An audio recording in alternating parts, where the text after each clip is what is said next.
आज का revision topic है that is popular struggles and, ठीक है। तो डेमोक्रेसी हम अब तक पढ़ते आए हैं, हमने देखा है कि जो डेमोक्रेटिक गवर्नमेंट है उसके जो पिलर्स होते हैं वो बहुत सारे होते हैं, ठीक है। बहुत सारी वजह होती है कि ये डेमोक्रेटिक गवर्नमेंट या डेमोक्रेटिक कंट्री किस पे स्टैंड हो, ठीक। सेकंड, ये जो डेमोक्रेसी आती है ये ऐसे ही नहीं आती, इसके लिए बहुत स्ट्रगल करना पड़ता है, बहुत मूवमेंट चलाने पड़ते हैं।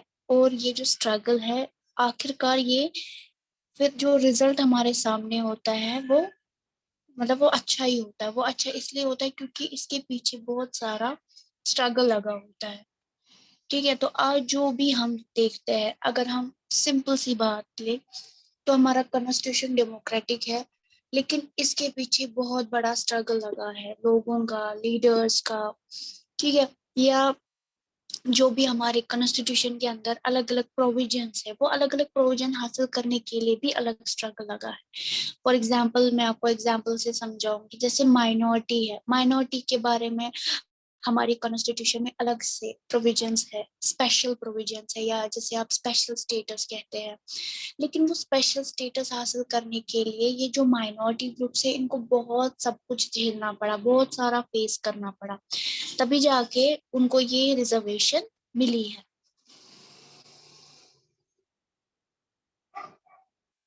तो बहुत सारे वेज है हमारे पास, डिफरेंट वेज है कि किस तरह हम अलग अलग ऑर्गेनाइजेशन के थ्रू एक जो सिटीजन है वो अपना डेमोक्रेसी में रोल प्ले करता है, ठीक है। इसमें हमने पढ़ा था नेपाल के बारे में और बोल्विया के बारे में, ठीक है। नेपाल के बारे में हमने क्या पढ़ा था कि वहां पे जो मूवमेंट चली थी डेमोक्रेसी के खिलाफ, क्योंकि वहां पे एक किंग रूल करता था जैसे कि किंग ज्ञानेंद्र, ठीक है। तो किंग ज्ञानेंद्र और उसकी फैमिली वहां रूल करती थी, लेकिन वो जो कॉन्स्टिट्यूशन उन्होंने बनाया था वो कॉन्स्टिट्यूशन उन्होंने मतलब मोनार्क ने बनाया था। तो सीधी सी बात है कि मोनार्क जब कॉन्स्टिट्यूशन फ्रेम करेगा उसमें डेमोक्रेसी वाली कोई बात नहीं रहेगी, यानी कि कॉन्स्टिट्यूशन तो बना था बट वो जो नेपाल था वो डेमोक्रेटिक कंट्री नहीं थी, ठीक है। सो वहां के लोगों ने ये एक्सेप्ट ही नहीं किया कि ये जो हमारी जो जगह है, जो नेपाल है, वो मोनार्क से कॉन्स्टिट्यूशनल मोनार्की में ट्रांजिट हो। तो बहुत सारे राइट्स हुए, मैसेकर हुआ, खून खराबा हुआ, मिस्टीरियस डेथ्स हो गई, ठीक है। सो सेकंड थिंग, यहाँ पे अलग अलग चीजों में मतलब ये जो खून खराबा होता था तो लोगों की समझ में आता था कि डेमोक्रेसी की वैल्यू क्या है, समझ आया। तो ये जो मूवमेंट है वो आगे भी चली, यानी 2006 से लेके वो चलती ही जा रही थी, और आखिरकार वहां पे क्या हुआ, 21 अप्रैल को लगभग लगभग लोगों ने 21 अप्रैल 2006 में, यानी पहले से ही ये बात चली थी, 2003 से ही चली थी, या जब किंग ज्ञानेंद्र के जो वालिद थे वो जब रूल कर रहे थे, तो उसके बाद ही जब किंग ज्ञानेंद्र भी यानी उसका बेटा जब आया तो लोगों के दिमाग में डेमोक्रेसी का सीड बो चुके थे, ठीक है। यहाँ पे 24 अप्रैल को तो ये लास्ट अल्टीमेटम था जब किंग को फोर्सफुली उनके जो डिमांड्स है, लोगों के डिमांड्स को पूरा करना पड़ा, एंड गिरजा प्रसाद को प्राइम मिनिस्टर बनाना पड़ा। पहले वहां प्राइम मिनिस्टर नहीं था, सिर्फ किंग ही था, ठीक है। तो वो प्राइम मिनिस्टर बना, फिर आगे चल के 2008 में मोनार्की पूरी तरह अबॉलिश की गई, ठीक है। एंड 2015 में वहां पे नया कॉन्स्टिट्यूशन बना। लेकिन ये जो कॉन्स्टिट्यूशन, ये जो आप बुक पे भी आप देख रहे हो, लोग खुश है कॉन्स्टिट्यूशन मिल गया, डेमोक्रेटिक पार्टी बन गई, लेकिन ये जो मूवमेंट चला इसके पीछे बहुत सारा लोगों का कंट्रीब्यूशन है। ये जो मैसेकर हुआ था 2001 में, उसमें बहुत सारी जाने गई थी, ठीक है। तो इसका मतलब कि इनको पहले स्ट्रगल करना पड़ा, कुछ लोगों को अपनी जानें गंवानी पड़ी, दैट इज वाई वहां पे फिर डेमोक्रेसी स्टेबल हो गई। इसके बाद हमने बोल्विया का पढ़ा था कि वहां पे किस तरह वाटर वॉर हुआ था। तो ये स्टोरी पोलैंड की है कि यहाँ पे क्या हुआ था, बॉल्विया पुअर कंट्री है, तो वहाँ वो पोर कंट्री कहाँ की है, लैटिन अमेरिका की। तो उसके बाद वहां पे वर्ल्ड बैंक ने, ठीक है, वर्ल्ड बैंक ने क्या किया था, वर्ल्ड बैंक ने वाटर सप्लाई के ऊपर कंट्रोल किया था। वो कैसे, क्योंकि जब भी बोलिविया को फंड की जरूरत पड़ती थी तो वर्ल्ड बैंक देता था, ठीक है। और वर्ल्ड बैंक तभी फंड्स देता है जब वो कोई शर्तें रखता है, और जो वो मान लेता है तो उन्हीं को वो फंड्स वगैरह मिलते हैं। तो मल्टीनेशनल कंपनीज जो है, अब वहां पे उनको पता था कि बोलिविया के अंदर हम कोई ट्रेड करेंगे, तो मल्टीनेशनल कंपनी ने वो जो बोलिविया का वाटर का प्राइस है वो बढ़ा दिया, यानी वाटर बिल बढ़ा दिया।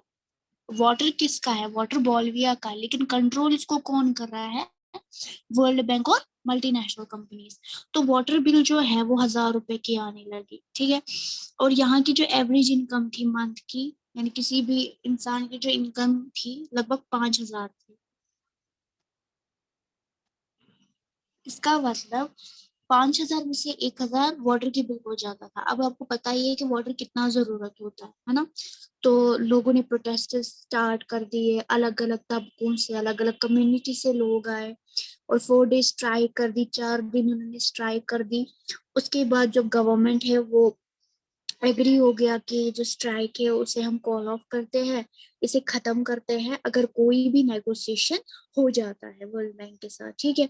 उसके बाद ये जो पुलिस है, या मतलब अलग अलग लाठीचार्ज किए, मतलब लोगों को पीटना शुरू कर दिया। उसके बाद फिर से स्ट्राइक हुई अप्रैल में, जनवरी में पहले एक स्ट्राइक हुई, वो कॉल ऑफ हो गई, तो फिर से स्ट्राइक हो गई अप्रैल में, ठीक है। उसके बाद मार्शल लॉ इम्पोज किया गया कि आप मतलब कहीं पे भी स्ट्राइक प्रोटेस्ट नहीं कर सकते हो, ठीक है। तो इस तरह जब प्रोटेस्टर्स की डिमांड बढ़ी, हालात खराब होने लगे, तो यहाँ के जो मल्टीनेशनल कंपनीज है उन्होंने बोलिविया को छोड़ दिया, मतलब वो यहाँ पे वो ट्रेड वगैरह नहीं करने लगी, क्योंकि उनको लगा कि अब हालात खराब हो गए हैं। उसके बाद मल्टीनेशनल कंपनीज ने जो वाटर मतलब एग्रीमेंट किया था वो कैंसिल किया, और म्युनिसिपैलिटी ने वाटर की जो रेट है वो ओल्ड रेट्स पे वापस से आ गए, यानी कि जितना इनको पहले बिल पे करना पड़ता था उतना ही बिल वो पे करते थे। तो यहाँ पे एक छोटा सा स्ट्रगल था, ठीक है। तो इसी तरह डेमोक्रेसी को पॉपुलर करने के लिए बहुत सारे स्ट्रगल्स किए गए। तो यहाँ पे हमने नेपाल और बोलिविया के बारे में देखा। तो बोलिविया और नेपाल में तो चलो डेमोक्रेसी की ही कहानी थी, तो बोलिविया में वाटर की कहानी थी, लेकिन फिर भी ये स्ट्रगल माना जाएगा क्योंकि वो अपने हित के लिए लड़े थे, ठीक है। अपने मतलब वो उस चीज के लिए लड़े थे तो जो उनका पहले से ही था, बट हक किसी कोई और जमा रहा था, समझ आया। तो दोनों स्ट्रगल सक्सेसफुल हो गए, उनके इम्पैक्ट डिफरेंट लेवल पे देखने को मिले, ठीक है। तो जैसे कि मैंने बोला, इसमें एक चीज हमें देखना देखना पड़ेगा, मास मोबिलाइजेशन। यानी लोग जब इकट्ठे प्ले करते हैं, जब लोग मैदान में आते हैं, मास मोबिलाइजेशन यानी एक ही मोटिव होता है सबका, तो ये जो रिजल्ट है वो पॉजिटिव आना ही आना है, ठीक है। तो पब्लिक डेमोन्स्ट्रेशन में कोई भी डिस्प्यूट हो, जब मास सपोर्ट मिलता है किसी ऑर्गेनाइजेशन को, या चाहे आप पॉलिटिकल ऑर्गेनाइजेशन की बात करें, चाहे आप पर्सनल चीजों की बात करें या लोगों की ही बात करें, तो वहां पे जो रिजल्ट है वो अच्छा ही आएगा। तो डेमोक्रेसी ये जो है ये इवॉल्व राउंड करती है पॉपुलर स्ट्रगल के इर्द गिर्द। डेमोक्रेसी ऐसी नहीं आई है, यहाँ पॉपुलर स्ट्रगल्स बहुत सारे हो चुके हैं, तभी जाके डेमोक्रेसी कंसेंस में अपना एक कॉन्शियसनेस लेकर आती है लोगों के लिए, कोई कॉन्फ्लिक्ट, कोई इन्वॉल्वमेंट। तो जब भी ये सारी चीजें होती है डेमोक्रेसी के अंदर, तो वो जो कॉन्फ्लिक्ट है वो हमेशा दो ग्रुप्स में रहता है। मैं ऐसे समझाऊंगी, जब इंडिया में डेमोक्रेसी लाने की कोशिश कर रहे थे तब कॉन्फ्लिक्ट यहाँ पे इंडियंस और ब्रिटिश के बीच में था, ठीक है। तो दो दरी के दरमियान ये कॉन्फ्लिक्ट रहता है। और ये डेमोक्रेसी जो है ये डिपेंड करता है कंट्री टू कंट्री, ठीक है। कहीं पे ऐसी मूवमेंट चली तो वहां पे ट्रांजेक्शन देखने को मिला, यानी कि मोनार्की से डेमोक्रेसी। कहीं पे ऑलरेडी डेमोक्रेसी थी लेकिन एक्सपैंड नहीं हुई थी, मानो कंट्री है, कंट्री में एक दो जगह डेमोक्रेसी है, बाकी में मोनार्की, बाकी में मुगल्स थे, तो एक्सपैंड भी करना पड़ा। उसके बाद एक और चैलेंज था कि डेमोक्रेसी को डीपन करना था, यानी डेमोक्रेसी को इतना जड़ से मजबूत करना था कि कल को कोई और लीडर या कोई और फॉरेन रूलर इसको उखाड़ के ना फेंके। ठीक है, तो डेमोक्रेसी जो है वो हमेशा मास मोबिलाइजेशन पे चलती है, मैंने ऐसे ही बताया आपको। चाहे फिर इस कॉन्फ्लिक्ट को रिजॉल्व करने के लिए हमारे पास बहुत सारे इंस्टीट्यूशन है, हमारे पास जुडिशियल पार्लियामेंट है कि जो हमारे डीप डिस्प्यूट्स है वो सॉल्व करेंगे। ठीक है, तो ये जो या नई पॉलिटिकल ऑर्गेनाइजेशन है कोई, ठीक है, उनका मोटिव कुछ और होता है। अगर उनके मोटिव के साथ लोगों की सोच नहीं मिले तब भी कॉन्फ्लिक्ट होता है, ये भी डेमोक्रेसी का एक पार्ट है। ठीक है, तो बहुत सारे हिस्टोरिक मूवमेंट्स आपने पढ़े होंगे या बहुत सारी जंगे आपने पढ़ी होंगी कि किस तरह लोगों ने स्ट्रगल किया है, मूवमेंट चलाए हैं, जैसे कि आर्य समाज, ब्रह्मो समाज, ये भी एक मूवमेंट ही था कि सोसाइटी को किस तरह हमें चेंज करना है। तो इसी तरह डेमोक्रेसी को भी एस्टैब्लिश करने के लिए अलग अलग ऑर्गेनाइजेशन, अलग अलग मोबिलाइजेशन की जरूरत पड़ेगी या पड़ती है। ठीक है, तो जैसे कि मैंने आपको बताया पॉलिटिकल पार्टीज बन गए या मूवमेंट ग्रुप्स होते हैं, जैसे कि कोई मूवमेंट चल रही है, जैसे एनजीओ होता है, वो गवर्नमेंट से वाबस्ता नहीं होते, वो नॉन गवर्नमेंट ऑर्गेनाइजेशन होते हैं, उनके तहत कोई मूवमेंट चलती है। या प्रेशर ग्रुप्स रहते हैं, जैसे कि रूलिंग पार्टी एक रहती है तो उसका अपोजिशन दूसरा रहता है, तो वो एक प्रेशर ग्रुप की तरह काम करता है, वो भी पार्ट निभाते हैं, वो भी लोगों के हित में ही बात करते हैं। समझ आया? तो अगर हम बात करें ऑर्गेनाइजेशन की यहाँ पे या मोबिलाइजेशन की यहाँ पे, तो हमने देखा नेपाल के बारे में कि जब 7 पार्टी अलायंस बनाई गई, एसपीए, फिर प्राइम मिनिस्टर भी बनाया गया। ठीक है, या वहाँ पे अलग अलग मतलब कम्युनिटी के लोग थे, उनकी सोच अलग अलग थी, कुछ कम्युनिस्ट थे, कुछ मॉइस्ट थे। ठीक है, तो वो चाइनीज लीडर माओ को फॉलो करते थे। तो इस तरह जो माओइस्ट है या कम्युनिस्ट है, तो ये जो डेमोक्रेसी बनाई गई, डेवलप की गई, देखो नेपाल में भी कुछ ना कुछ खामी रह गई। खामी इन द सेंस अगर आप देखोगे वहां पे कम्युनिस्ट है, वहां पे मतलब वन पार्टी एरा डोमिनेंस है कि एक ही पार्टी है। इलेक्शन हुआ भी एक ही पार्टी के दरमियान इलेक्शन हुआ, बस अब वन पार्टी सिस्टम है, बाई पार्टी सिस्टम नहीं है या मल्टी पार्टी सिस्टम नहीं है।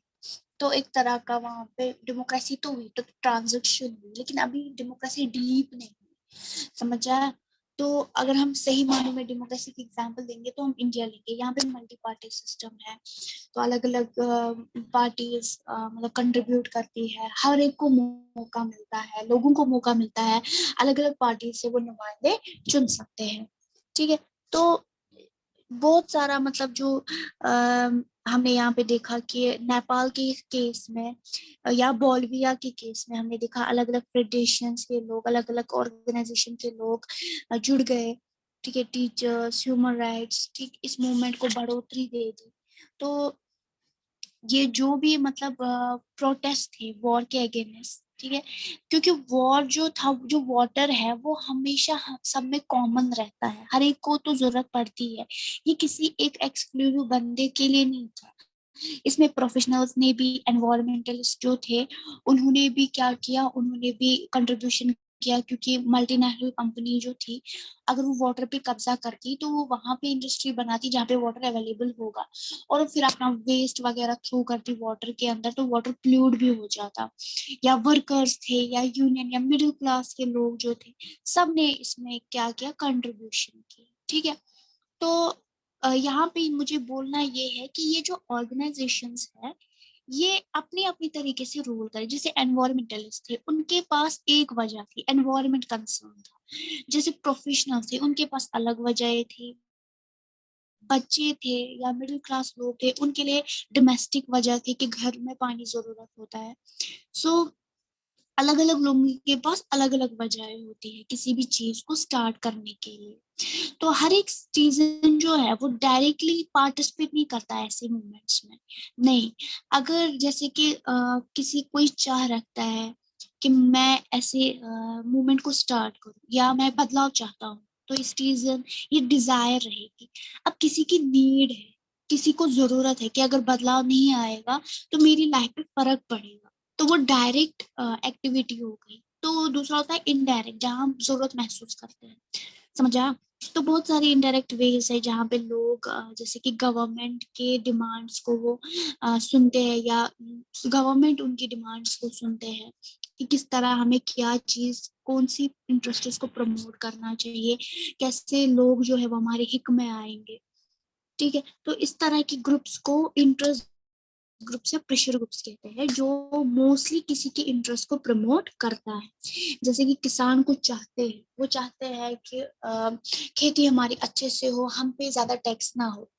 तो अगर कोई ग्रुप आएगा, अब किसान के इंटरेस्ट को प्रमोट करने की कोशिश करेगा, गवर्नमेंट से लड़ने लगेगा, ठीक है, स्ट्रगल करेगा, प्रोटेस्ट करेगा, तो वो अलग ग्रुप बन जाएगा, वो प्रेशर ग्रुप कहलाएगा या वो इंटरेस्ट ग्रुप कहलाएगा।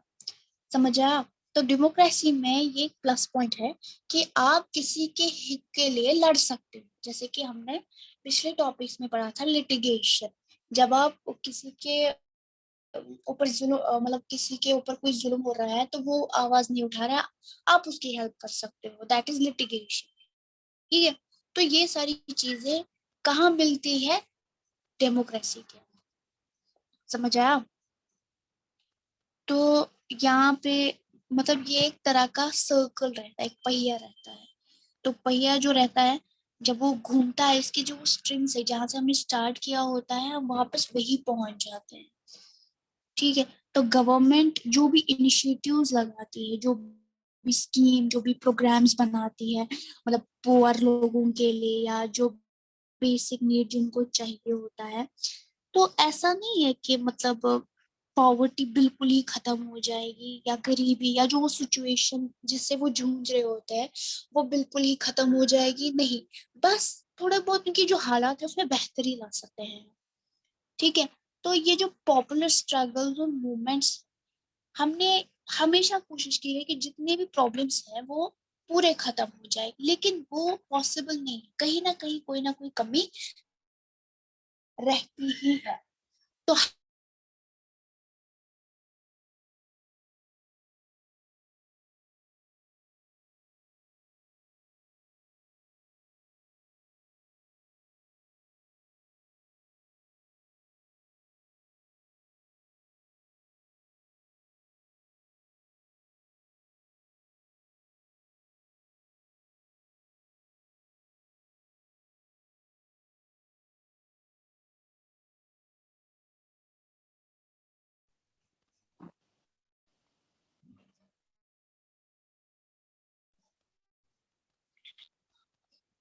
हफ्सा, आप रोज क्लास क्यों नहीं देते हो?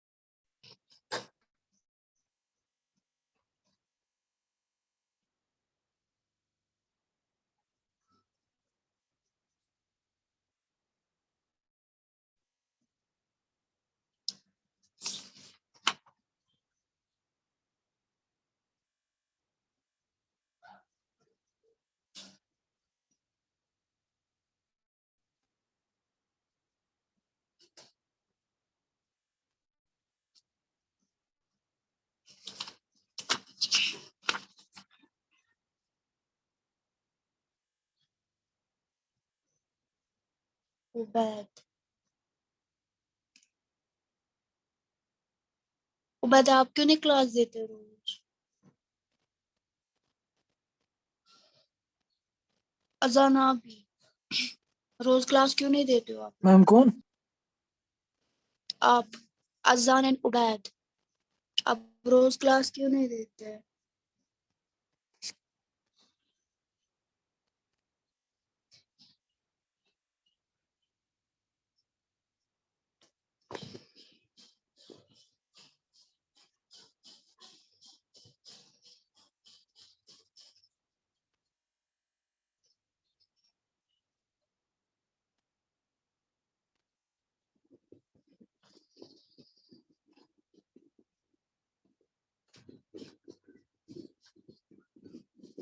आपका टेस्ट लूंगी मैं, उस दिन मैं आपको बताऊंगी, ठीक है? तो ओके मैम, जब भी टेस्ट होगा तो उसके एक दिन पहले आप बताइएगा। हाँ, मैं उससे एक दिन वो बताऊंगी आपको। तो हम्म। आपका जो टेस्ट होगा वो मैं आपको multiple choice question based MCQs होंगे, ठीक है? मैम लेकिन वो कैसे, जूम पे ही? हाँ, वो गूगल फॉर्म से मैं आपको लूंगी। अच्छा ठीक। उससे पहले आप हमें फिर इन्फॉर्म कीजिएगा मैम, ठीक है? हाँ जरूर, तो जरूरी ओके मैम, थैंक यू। है।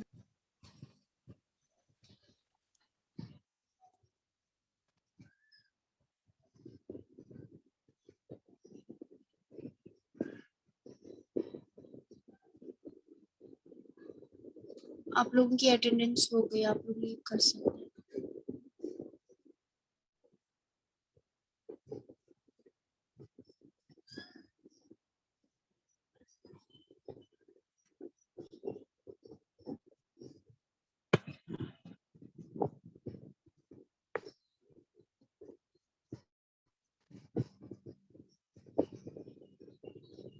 मैम, हाँ, मैम गोल्डन कब से है? अभी मुझे नहीं पता उसके बारे में, आप लोगों को बताया जाएगा। एंड गोल्डन आपको तभी होंगे ना जब आपका सारा सिलेबस कंप्लीट होगा। Yes ma'am.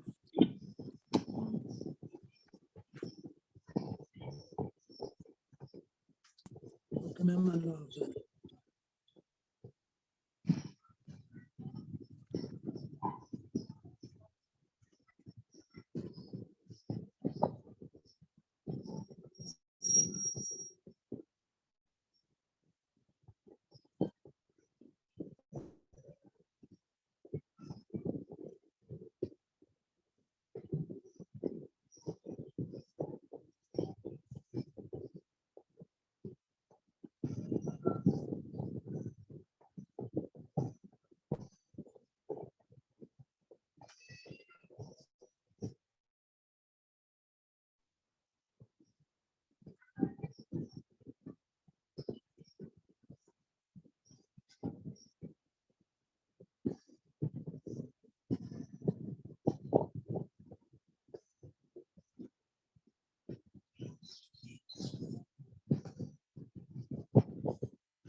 इंशा सना लीव कीजिए।